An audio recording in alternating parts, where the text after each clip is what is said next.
Have you checked the children? You're a little mad sometimes.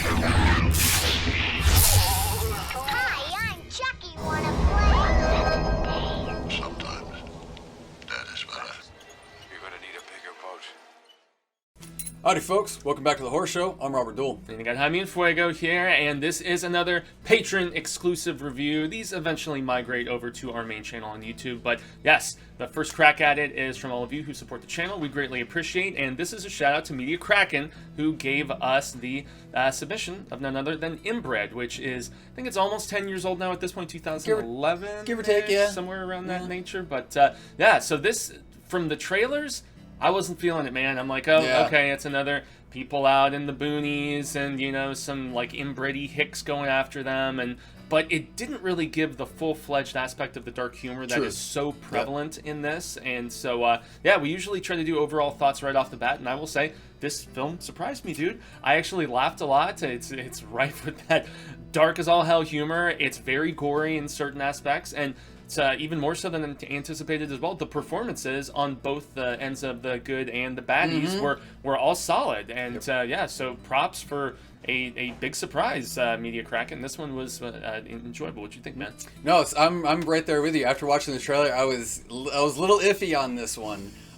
Just because, yeah, I'm not too big on like the backwoods killers and things like that. But no, I had a lot of fun with this movie. On the dry British humor, the dark British humor and everything like that, the violence, even like we were saying, like the acting, like everyone from the bad guys even to our good kids and everything like that. Kind of good kids. Kind of good kids. They're all in reform. Yeah. And like everyone was very enjoyable. There wasn't a character I did not dislike. Yeah. Same, man. That's basically the quick and short of the overall thoughts. I dug the hell out of this. Same, and I would man. actually rewatch this. I probably would too. Recommend it. Yep. And so as far as story goes, I mean, it's kind of the basic setup you would anticipate with this, but it does have its nuances which set it apart. So there's a bunch of kids who they're almost doing like community service of sorts for, you know, like more petty crimes that they've committed, and so there are two older like chaperones of sorts that are with them. So they drive out into the British country, and they're supposed to restore like this cottage, and then in turn the following day go out from that new base of operations, and they're almost like pillaging for stuff at these old trains. There's like something. scrap salvaging basically, yeah. As a community service aspect, really. Yeah, but the main guy hasn't really like crossed all the T's and dotted all the lowercase J's because of the fact that, I mean, even the other woman is like, did you get permission for us to do this? Could we be potentially stealing from somebody? Yeah. He's like, no, it's fine, Yeah. whatever. I'll take care of it. Yeah. Harry, I took care of it.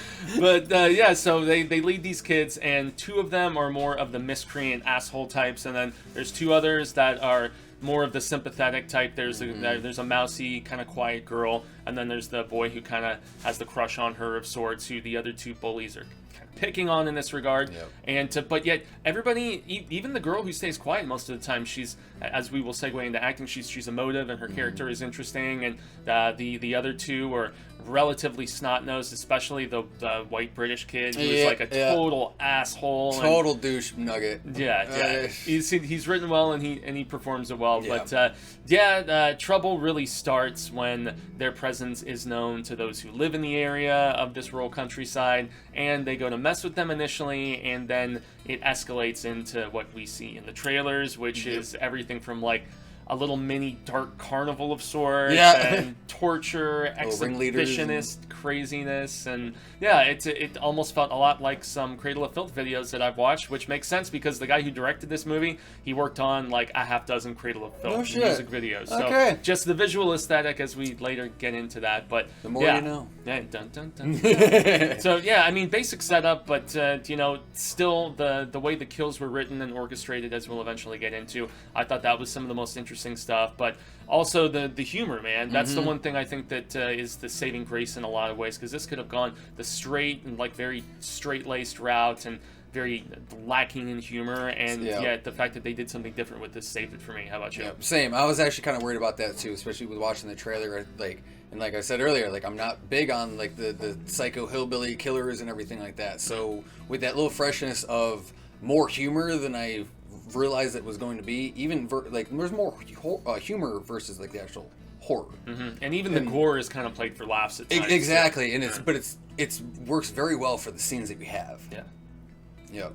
Damn reason, man. So acting, I mean, story is pretty bare bones. It's just, hey, they're in the situation, they get messed with, a bunch of them die, and escape has to be made. That's really about the extent. Trying to get out of Northern Yorkshire. Yeah. Beyond spoiling stuff, but yeah, I mean, acting. We already touched upon a few of them. You know, the older woman who kind of becomes our final girl of sorts to a degree, she really impressed me, and especially with interactions with the kids. She's not as much of the like straight collared compared to her older male counterpart. She's very hardened, and she's also like she's dropping some profanity, and she's like willing to let the kids like have reward and cut loose a little bit more, whereas he's trying to keep them all under his thumb. So I thought her acting was some of the best, and also the main ringleader, the guy who owns the pub. Who I enjoyed him. His little song fun, number. He's a salty mofo, man. He really is, and especially later on when he turns into like the ringmaster of sorts and putting on the makeup and all the stuff that goes funny. Down, and all of his son and the other respective like hickey-taw freak show peeps that help him out with everything that goes down in this little town. And his son wearing the weird like costume with the nose and everything, and he's on the stilts and all that. I guess we'll get to that in costume design, but that dude was rightfully slimy. That's for damn sure. You definitely couldn't enjoy his character. You like good acting, like it was effective, but you couldn't like anything about that character. Truly. But even the kids who were positioned initially, I think, as like the shitheads, even when some of them, because there's people who are going to die in this, and we're not specifying who, but even when some of them died, they were not so one-dimensional that you didn't feel bad and feel sympathetic. You're not looking at it like as I can't wait for you just to die and everything. You feel kind of bad for when it happens. Yeah, like basically it's just troubled youth got in a really shitty situation. Put into by their elders who didn't think things through very well.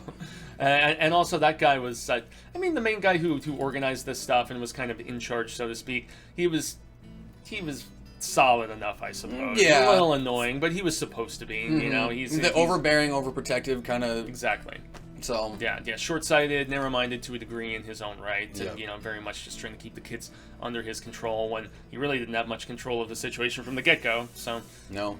As far as practical and effects and stuff like that, there's a little bit of CG which kind of sticks out like a sore thumb, being 2011. But for the most part, the gore and the practical, there's a few scenes in particular. One where a dude is being pumped full of you thought it was oil I thought it was gasoline. Fuego was telling me it's basically fecal matter or that's something. That's what they say on the Wikipedia. Like they either pumped way, an outhouse and they put it in this and they pumped this dude full of it. And he bursts open eyeballs. They're so cool. All kinds of it was nastiness. so cool. It's maybe the highlight of the film. That was honestly that was honestly the best kill out of the entire movie. Granted, the other ones were still pretty enjoyable and everything like that. There's a couple that get run over like very abruptly and smushed and smashed and stuff. And there's one that happened off camera that I was kind of bummed that we didn't get to see.